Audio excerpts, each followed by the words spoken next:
dokumen negara Islam, nak mengatakan kita serius untuk melaksanakan Islam ini.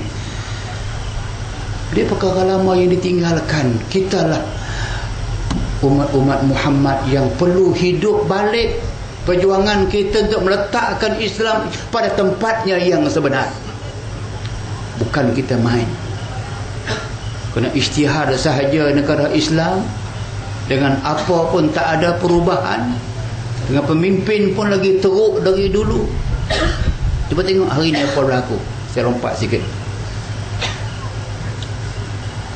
Kita tidak mahu orang Melayu berpecah. Kita lontarkan idea untuk berunding dan berbicara pada musyawarah dengan UMNO ni bukan hari ni, dari dulu lagi. Setiap kali kita lontarkan, pada mulanya mereka sambut, lepas tu dia cari jalan nak keluar. Tengok hari ni tuan-tuan baca surat khabar. Tuan Guru Haji Abdul Hadi telah menyebut di hadapan saya ketika roadshow saya di Melaka baru-baru ini, menyebut tadi ketika roadshow kita berada di Johor Bahru tadi, dan saya semalam pun dengan dia katakan bahawa kita dalam PAS menawarkan majlis muzakarah dengan UMNO untuk membincangkan apa sahaja pada bila-bila masa di mana sahaja tanpa sebarang syarat. Dah surat khabar keluar begitu seminggu dah. Orang tanya Perdana Menteri, apa komen Perdana Menteri? Dia kata kita kena tengok dulu keikhlasan mereka. Ikhlas ni dia pun boleh tengok apanya. Dia macam es krim kot boleh tengok. Nak tengok apa? Kalau orang mengemukakan suatu perkara yang baik tanpa sebarang syarat, apa lagi nak hampa kata ikhlas, kata ikhlas. Tengok nanti kita akan bawa dalam mesyuarat tertinggi kita. Baru nak mesyuarat. Bila orang tanya Datuk Seri Najib Tun Razak tadi yang di bantai kiri kanan atas bawah tadi, Madrasah Aliman tadi ni, lunyai kawan tu dibuat. Dia jawab apa? Dia kata kita boleh terima dengan syarat. Pula kita dah bagi kata tanpa syarat, kita parti kecil, kita bukan pemerintah. Sepatutnya pemerintah yang menawarkan kepada kita muzakarah tanpa syarat, kita akan jawab boleh dengan syarat. Tapi dia terbalik pun, nak kemat dah dunia ni bangkali. Dia boleh bagi syarat. Syaratnya apa? Kita baca tok khabar ini, tombak kemarin 3 hari. Syaratnya jangan sebut hal akidah, jangan bincang akidah. La haula wala quwwata illa billah.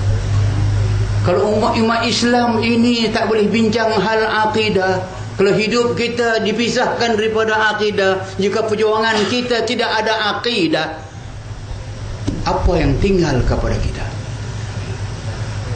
Kita Parti Islam Malaysia mesti ada akidah. Akidah tadi tunjang kita. Yang itu dia tak mau pakai. Jangan bincang hal akidah. Habis jika tak bincang akidah, dia bincang pasal apa? Islam. Kalau Islam tanpa akidah bukan Islam. Bagaimana orang UMNO boleh berfikir sampai nak pisahkan kita daripada akidah? La haula wala quwwata illa billah. Sedangkan akidah ini dalam suatu hadis kursi Allah menyebut kepada kita yang makna akidah itu. Ya bani Adam, utlubni tajidni, fa in wajadtani wajadta kulla syai', wa in fatani fataka kullu syai. Hadis kursi yang bermaksud Allah beritahu kepada kita, berfirman kepada kita, wahai anak Adam, berusahalah kamu mencari daku, kata Allah, sampai kamu berjumpa dengan aku, beriman dengan aku, berakidah dengan aku. Kalau kamu sudah berakidah, beriman, yakin kepadaku, ikut perintah aku, wajadta kulla syai', kamu akan dianugerahkan segala-galanya.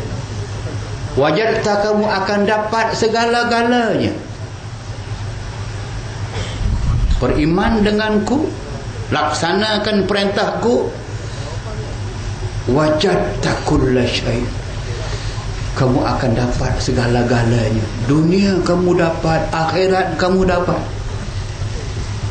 Wa in fatani, kalau kamu tidak berjumpa denganku, kata Allah, kamu tidak beriman denganku, tidak berakidah tauhid dengan aku, tidak sampai kepada qul huwallahu ahad, kamu tak sampai, kamu tak nampak, kamu tak beriman begitu, hilanglah iman kamu, hilang akidah kamu.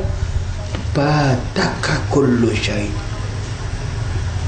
kamu akan hilang segala-galanya.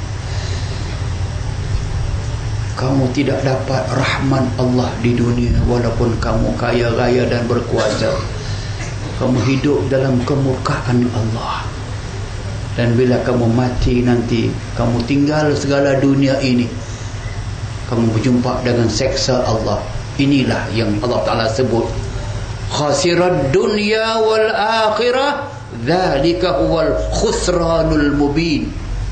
Yang rosak imannya, yang membuang akidah dalam hidup mereka, yang tak pentingkan akidah ini, kata Allah, mati sahaja, dunia telah mereka tinggal. Segala kesenangan mereka, kekayaan mereka, kehebatan mereka, ketakburan mereka, semua dah habis. Akhirat pula mereka berjumpa dengan keseksaan Allah Subhanahu wa ta'ala.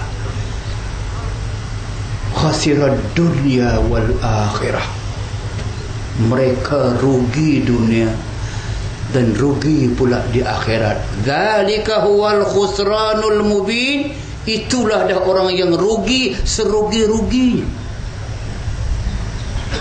Sebab tu ambil ingatan, jangan sampingkan, jangan kesampingkan hal akidah ini. Dan kita baca selalu, kita mengaku selalu tu, pagi-pagi kita semayang subuh, kita mazhab Syafi'i ini tidak pernah tinggal qunut. Melainkan kalau pergi Mekah sahaja, Imam Wahabi tak baca qunut, tak apalah, tinggal, dia tidak wajib, dia sunat abad sahaja. Tapi yang penting saya sebut apa dia, pagi tadi kita baca, pagi besok kita baca, Allahumma hdini fi man hadai.